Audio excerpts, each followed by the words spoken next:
In this lecture video, we will be talking about only the terms to ponder, no? About the police ethics and values. To start with, let's talk about dishonesty.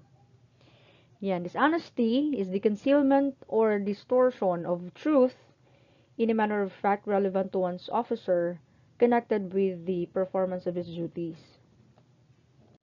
Ito yung mga pagbabaliktad ng mga katotohanan na dapat na isinisiwalat. Instead of saying so, binabaliktad nila, no?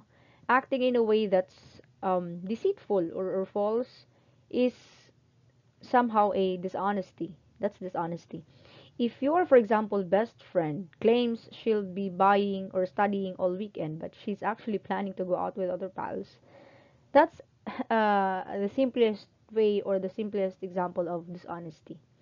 So the word dishonesty implies that someone's lying, but it also encompasses cheating or being deceptive.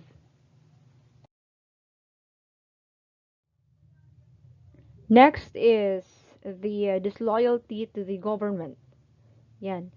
Disloyalty to the government, it consists of abandonment or a renunciation of one's loyalty to the government of the Philippines or advocating the overthrow of the government. Yan. Being disloyal to the country is a traitorous act which implies either actual treason, no, or a serious betrayal of trust. Traitorous acts is actually punishable by death um, in other country. Treacherous implies readiness to betray trust or confidence. And for your information, when we talk about treason, it is an act of betraying your country or betrayal to or betrayal of trust. That's being disloyal to the government. Next, malfeasance, misfeasance, or the irregularities of the performance of duty, nonfeasance, or the neglect of duty. Itatang tatlong to. First, let's talk about malfeasance, no? This is the performance of some act which is ought, I mean, some act which ought not to be done, hindi dapat gawin.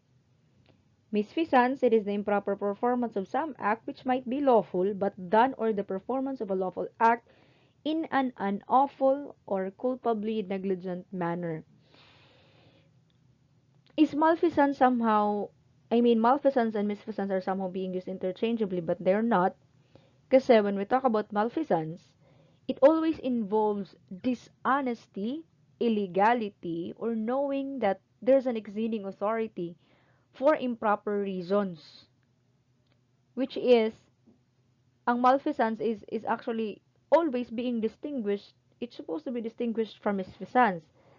Kasi misfeasance is it is the committing or a wrong or error by mistake, negligence or inadvertence by not being intentional sa wrongdoing na nangyari. Malfeasance always involves dishonesty. Okay? While misfeasance is you are performing actually really your duty, but because of negligence, the goal of your performance, the result that you are expecting was different from what you are expecting. Yan. Nonfeasance naman, it is the neglect of duty as simple as that. It is an omission or of some act which are ought to be performed pero hindi ginagawa. Okay? Malfeasance, these are some act which ought not to be done. Nonfeasance, it is the omission of some act which are ought to be done.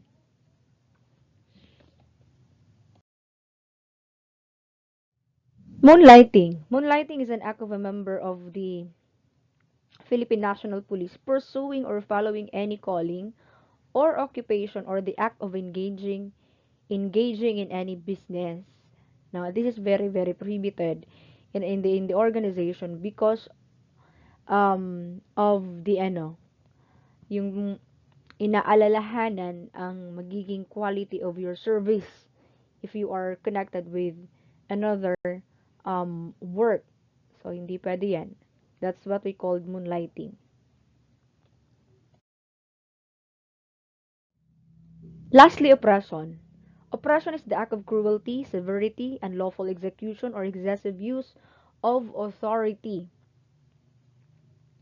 When we talk about oppression, this occurs whenever one person exercises authority or power in an unfair, abusive, cruel, or needlessly controlling way. No? Unjust or cruel exercise of authority or power, the continuing oppression of nung act. Okay?